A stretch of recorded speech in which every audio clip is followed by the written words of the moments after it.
ഒരു കാര്യം അയാൾ പറഞ്ഞു ശരിയാ. എടാ, വിദ്യാഭ്യാസം വലിയൊരു ഘടകം തന്നെയാ. അതില്ലാത്തവനെ ഇന്നത്തെ സമൂഹം അവഹേളിക്കുകയും കളിയാക്കുകയും കൊച്ചാക്കുകയൊക്കെ ചെയ്യും. ആശാനെ, ഒരു വഴി അടയുമ്പോ 9 വഴി തുറക്കുന്നല്ലേ പറയുന്നേ. നമുക്ക് ശ്രമിക്കാം. ഈ ഒരു എച്ച് സതീശനെ കണ്ടിട്ടൊന്നല്ലോ നമ്മൾ നമ്മുടെ ജീവിതം മെച്ചപ്പെടുത്താൻ പോന്നേ. പോകാൻ പറ ആശാനെ.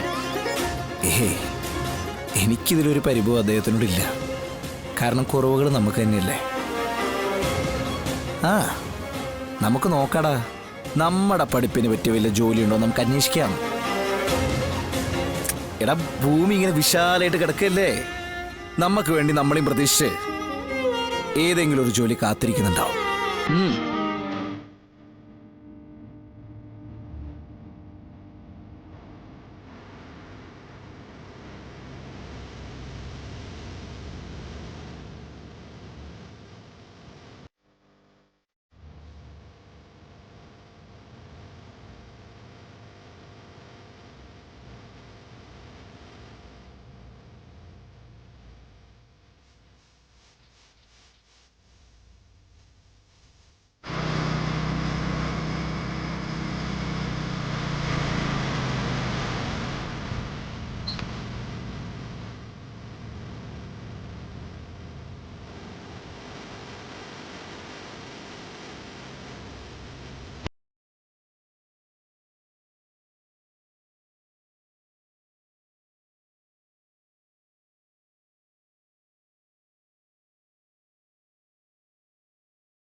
ഇനി എത്ര നാള് അവിടെ അത് കത്തിക്കാൻ പറ്റുമെന്ന് അറിയില്ലല്ലോ.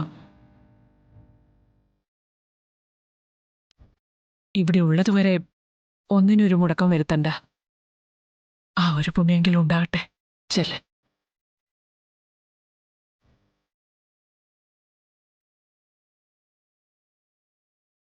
ഇതാ സത്യം. പലചരക്കിടയിലും പച്ചക്കറിക്കിടയിലും കയറിയതിൻ്റെ ബാക്കിയാ. അതെത്രയുണ്ടെങ്കിലും കൈ തന്നെ ഇരിക്കട്ടെ. ഇതിപ്പോൾ അത്യാവശ്യം കുറച്ച് ദിവസം ഓടാനുള്ള സാധനങ്ങളില്ലേ? ഇനി കുറച്ച് ദിവസം ഒന്നും മേടിക്കേണ്ടി വരത്തില്ലല്ലോ? ഇല്ല, ഒരു 2 ആഴ്ചത്തേക്കുള്ള സാധനങ്ങളുണ്ട്. അത് കഴിഞ്ഞിട്ടുള്ളത് നോക്കിയാൽ മതി.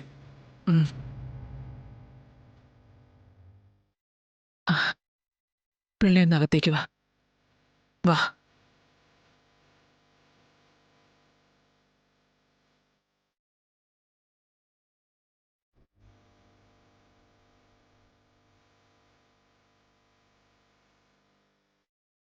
എന്തിനാ സാറേ സത്യമ്മ എന്നെ വിളിച്ചത്? അത് എനിക്കെങ്ങനെ അറിയാടോ?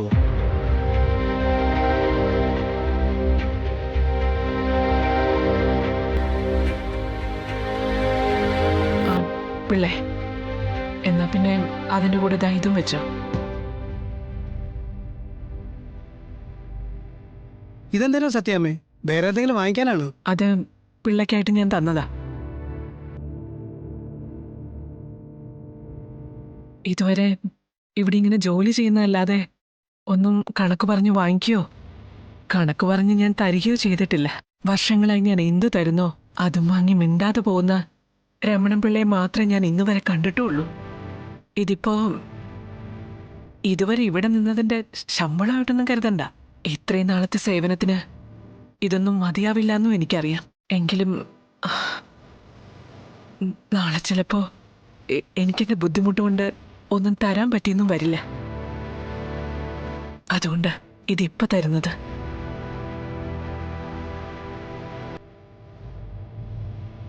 പിള്ള ഇനി നാളെ മുതൽ വരണ്ട.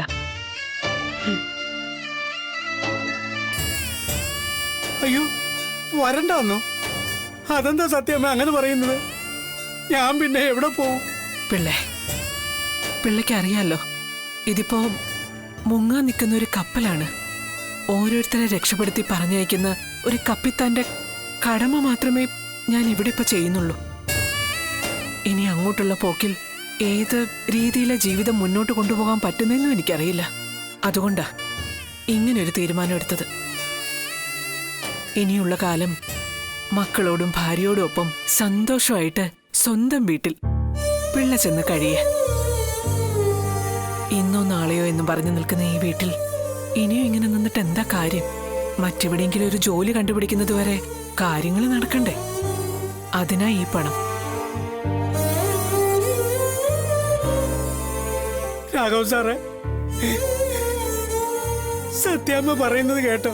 എന്നോട് എന്റെ കുടുംബത്തിൽ പോയി നിൽക്കാൻ.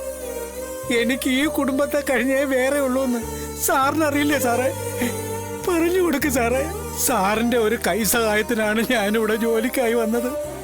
ആ സഹായം എന്റെ മരണം വരെ ഞാൻ ചെയ്യും. അതിന് പ്രതിഫലവും ഭക്ഷണവും ഒന്നും വേണ്ട, എങ്കിലും ഞാൻ ചെയ്യും. കാരണം അതൊന്നും ആഗ്രഹിച്ചിട്ടല്ല ഞാനിവിടെ നിന്നിട്ടുള്ളതും നിഴല് പോലെ നടന്നിട്ടുള്ളതും. അതുകൊണ്ട് ഈ പണം ഇവിടെ തന്നെ ഇരിക്കട്ടെ. സത്യാമ്മേ,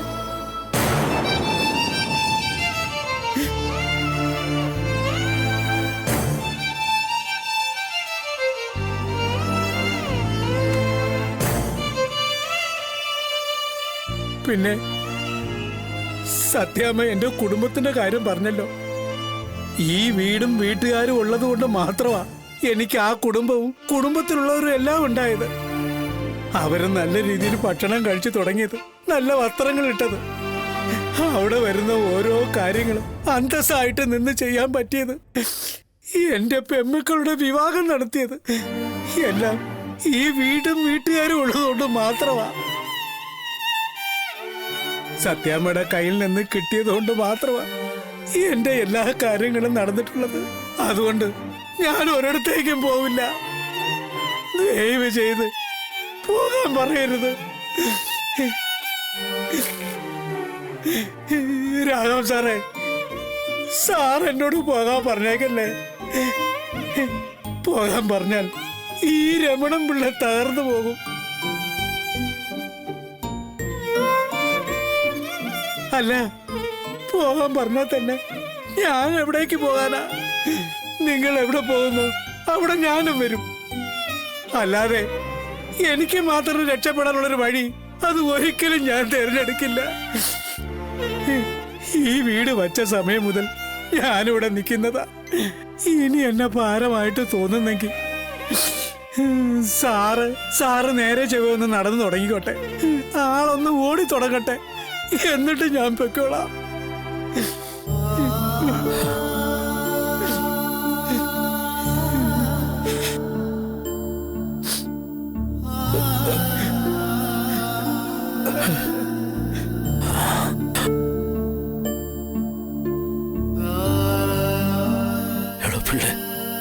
മതിയടോ,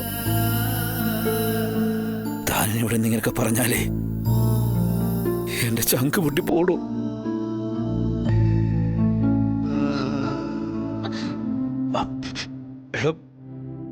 താൻ പോവണ്ട. താനല്ല, ഈ വീട്ടിലെ ആരും ഒരിടത്തേക്കും പോവണ്ട.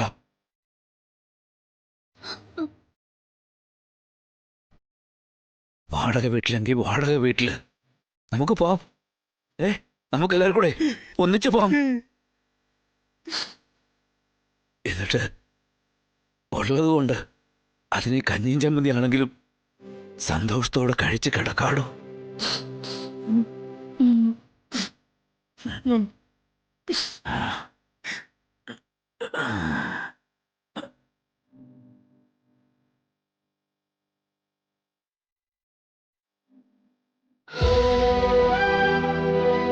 എന്താടേ, ഇനി നിനക്കൊല്ലം പറയണ്ടോ? ആ കള്ളക്കളവന്റെ കൂടെ കഴിഞ്ഞു. അയാൾ എന്നെ വിട്ടുപോത്രന്നൊക്കെ എനിക്ക് നന്നായിട്ട് അറിയായിരുന്നു.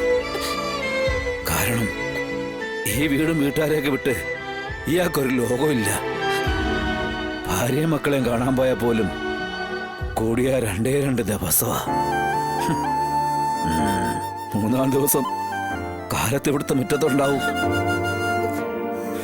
അയാളാ അങ്ങനെയുള്ള ഇയാളൊക്കെ എവിടെ പോവാനാ? സാറേ, ഞാനെന്നും നിങ്ങളുടെ കൂടെ തന്നെ ഉണ്ടാവും. ഒന്നും പ്രതീക്ഷിച്ചല്ല. പിള്ളച്ചേട്ടൻ പറഞ്ഞ പോലെ എനിക്കും അങ്ങനെ നിങ്ങളെയൊക്കെ ഇട്ടിട്ട് പോവാൻ പറ്റുമോ?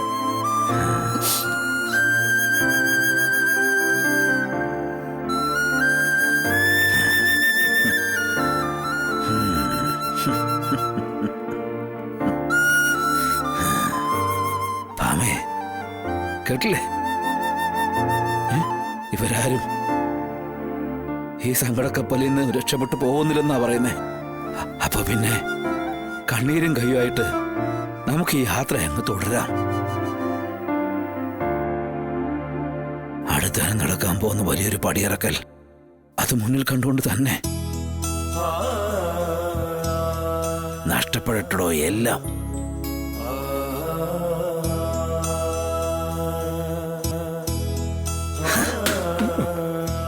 ഇതുപോലെ ചങ്ക് പറിച്ച് കൂടെ നിൽക്കാൻ വരെ പോലുള്ളവർ തയ്യാറായി നിൽക്കുമ്പോ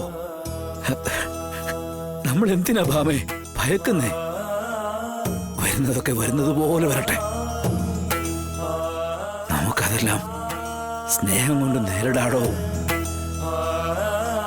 ഇനി ഇവിടെ എന്നാ ഞാൻ വീണ്ടും കരഞ്ഞു പോവും.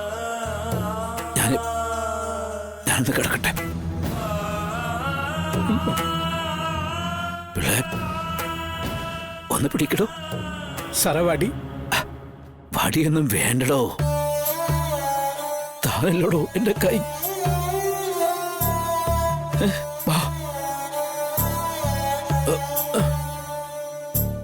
ഞാൻ കടന്നു കഴിഞ്ഞ് ഇടയ്ക്ക് താനെ വിളിച്ചൊന്ന് ഉറപ്പ് വരുത്തണോടോ. ശ്വാസം ഉണ്ടോന്ന്. സാറേ, സമയം മോശമായതുകൊണ്ടേ ചെറിയൊരു പേടിയുണ്ടേ.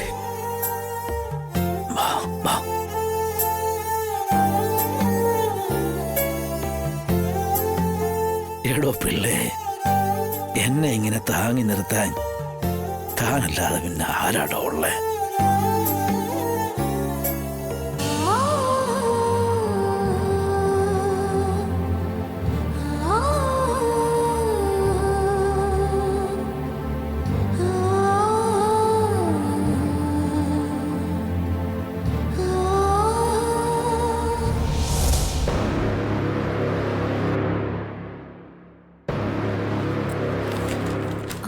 മാഡം, ഇന്നത്തെ ദാരിദ്ര്യ നിർമ്മാർജ്ജന ചർച്ച നടക്കുമെന്ന് തോന്നുന്നില്ല. മന്ത്രി MLA സ്ഥലത്തെത്തിച്ചേരാൻ സാധ്യതയില്ല.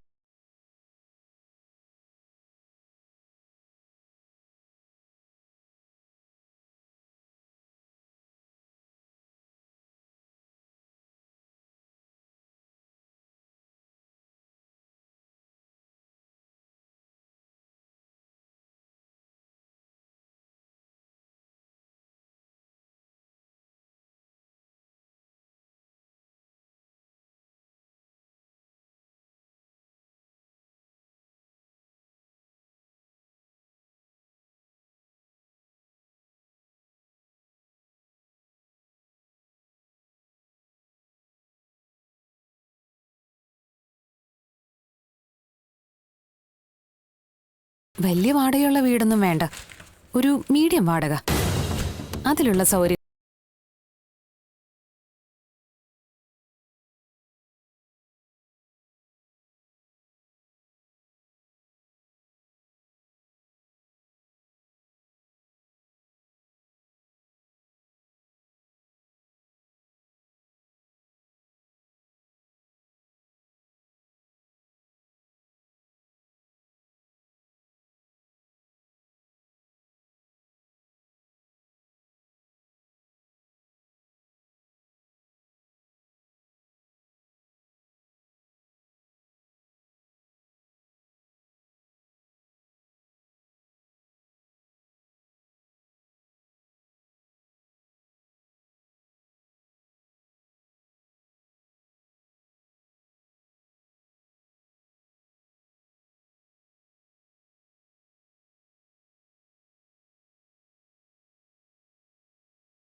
പൊന്നി പൊന്നി എന്താ സത്യമേ?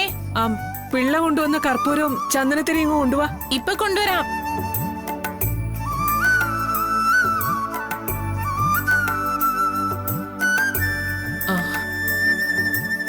ഈ പൊടിയൊക്കെ ഒന്ന് സമയം കിട്ടുമ്പോ തുടച്ചു വെക്കാൻ പാടില്ലേ? തുടയ്ക്കണമെന്ന് 3-4 ദിവസമായി ആലോചിക്കുന്ന സത്യമേ. വിട്ടുപോയതാ. ഇന്ന് എന്തായാലും അത് ചെയ്തേക്കാം. നീ ഇതൊക്കെ തുടച്ചു വെക്കാനുള്ള സമയം ഒപ്പിച്ചു വരുമ്പോ എല്ലാം കൂടെ കെട്ടിപ്പെറുക്കി കൊണ്ടുപോകേണ്ട സമയാവും. വയ്ക്കോ.